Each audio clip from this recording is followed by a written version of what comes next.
The Broadcasting Corporation, brothers, has announced the primetime show Up and Atom is on hold. Have denied reports of the suspension of TV personality. Documentaries about this guy, calling him a hero. Do you hold Davis and Grindstone responsible? Well, of course. It's why we all agreed to this. And I can't exactly hold Roid accountable since the disappearance.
So, I said, well, which one's Cuba?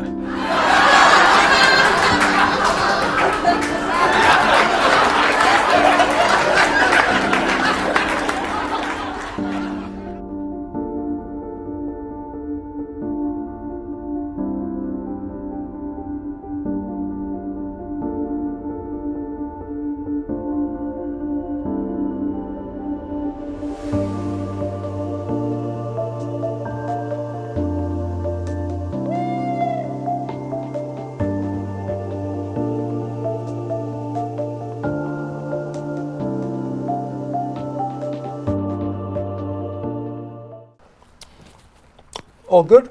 Can you hear me? Yeah, you're good. Just from the beginning, Sam. Well, the beginning.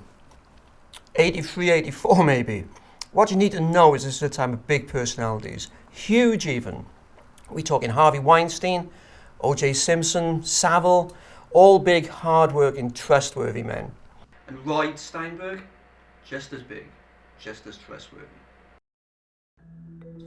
Working with Roid. No one worked with Roid.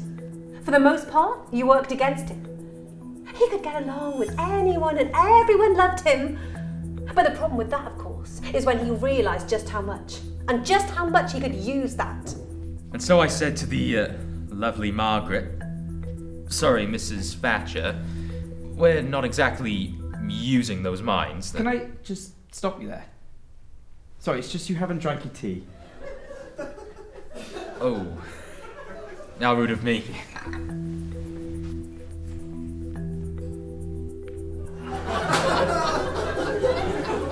That was a long day for the HR team.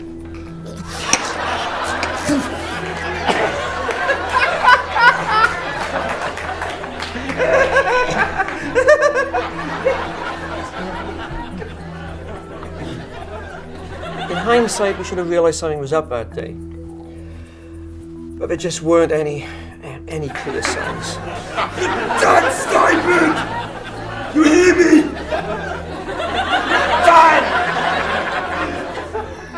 Come on, you uptight tart. It's just a bit of hemlock. It's not even deadly in small doses.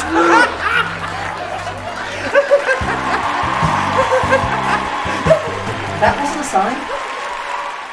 You know, I'm not even sure I was on set that day. Honestly, Sam, some people have no sense of humour. Yeah.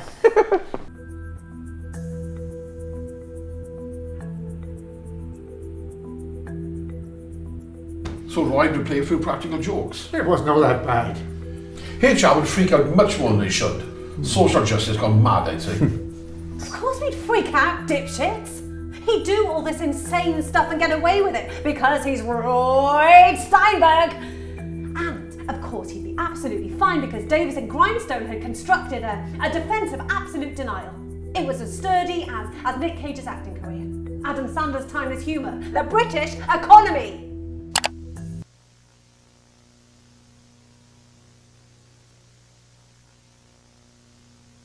Yeah, the man had an absolute safety net, and I think it weirdly annoyed him. In 85, he started pushing and testing what he could get away with on me. Come on then, let's do a few rounds.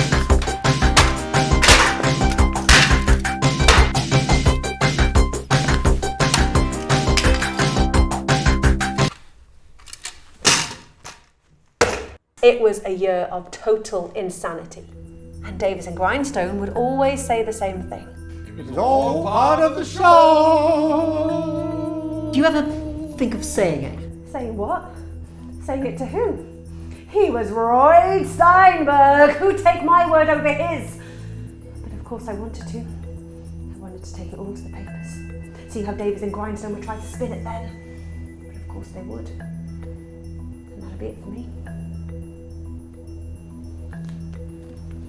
It was all fun and games.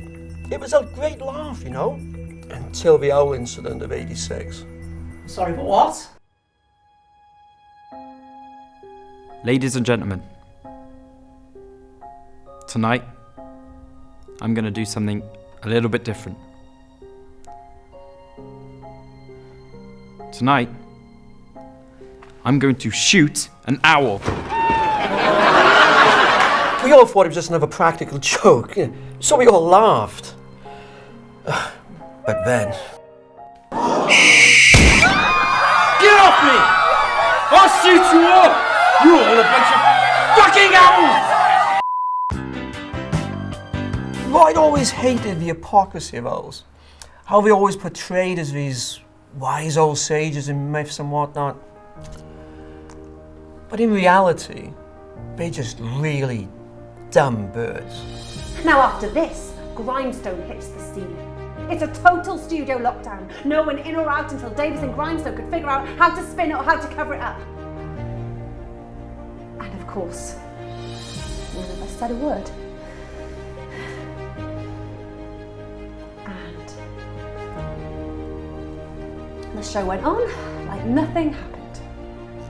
How did he even get the gun? I wish I knew. Sam, I'm gonna need a live owl and a loaded pistol for tonight's show. Yeah, no problem, Roid. Any reason in particular? I'm gonna shoot it. There just weren't any clear signs.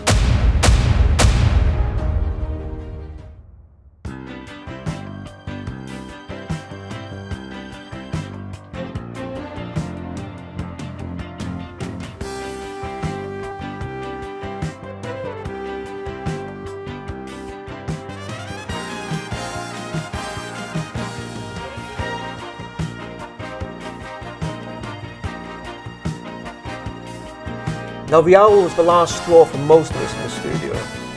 But Roid, he was just warming up. I'm not legally allowed to tell you about the wall of eggs. Oh, come on. Oh, no. Davis, wait!